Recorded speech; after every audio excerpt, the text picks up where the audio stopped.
एक गीत चलेगा बस। आइए सभी कलाकार मंच पर होंगे सभी। तोरे लहंगा ला भाई मैं हाऊ तोरे लहंगा ला भाई मैं हाऊ DJ महेश सभी कलाकार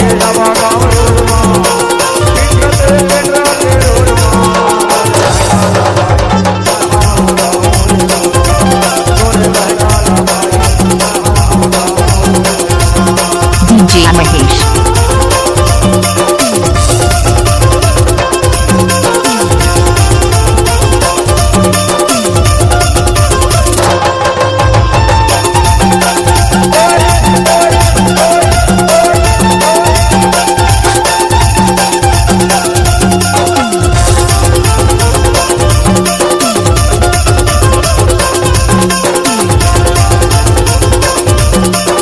DJ महेश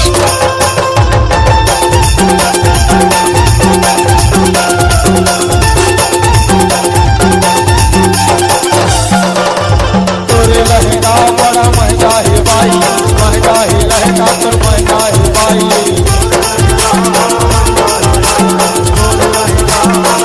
तोरे लहंगा बड़ा महंगा है भाई महंगा है लहंगा तो महंगा है भाई महंगा है। DJ महेश किस्मत है बोला के रोडवा किस्मत है भैया के रोडवा किस्मत है बोला के रोडवा तोरे लहंगा ला भाई मैं हाऊ तोरे लहंगा ला भाई मैं हाऊ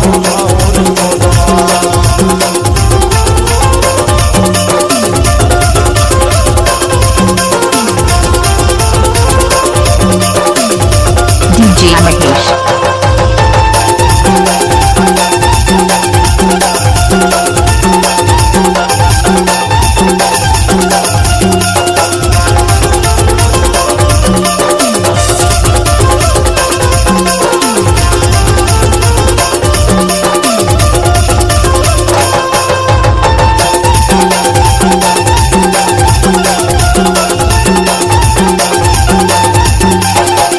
DJ महेश तोरे चेहरा बड़ा सुंदर है भाई सुंदर है तेरा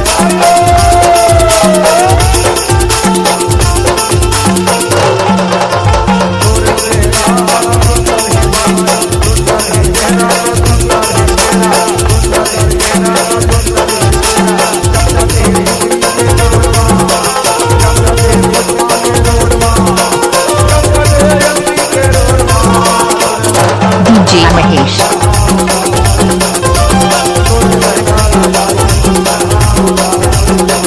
आखी माँ तोरे काजल लागे है तोरे तोरे गाल माँ पाउडर लागे है आखी माँ तोरे काजल लागे है तोरे तोरे गाल माँ पाउडर लागे है खटिया मारे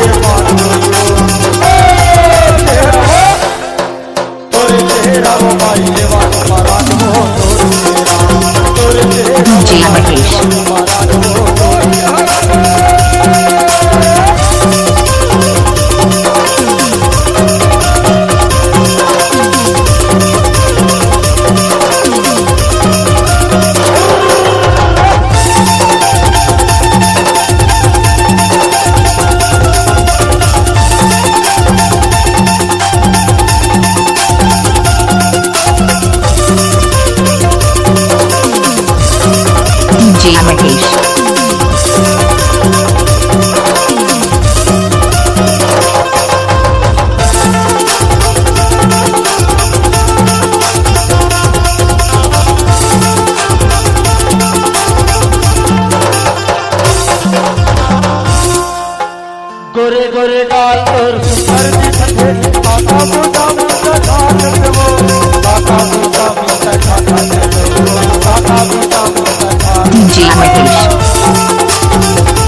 तोरे चेहरा वो भाई देवा तुम्हारा हो तेरा तोरे चेहरा वो भाई देवा तुम्हारा हो तेरा तोरे चेहरा वो भाई देवा तुम्हारा हो तेरा तोरे चेहरा वो भाई देवा तुम्हारा हो तेरा तोरे चेहरा वो भाई देवा तुम्हारा हो तेरा DJ Amahesh. तोरे चेहरा वो भाई देवा तुम्हारा हो तेरा तोरे चेहरा वो भाई देवा तुम्हारा हो तेरा तोरे चेहरा वो भाई देवा तुम्हारा हो तेरा तोरे चेहरा वो भाई देवा तुम्हारा हो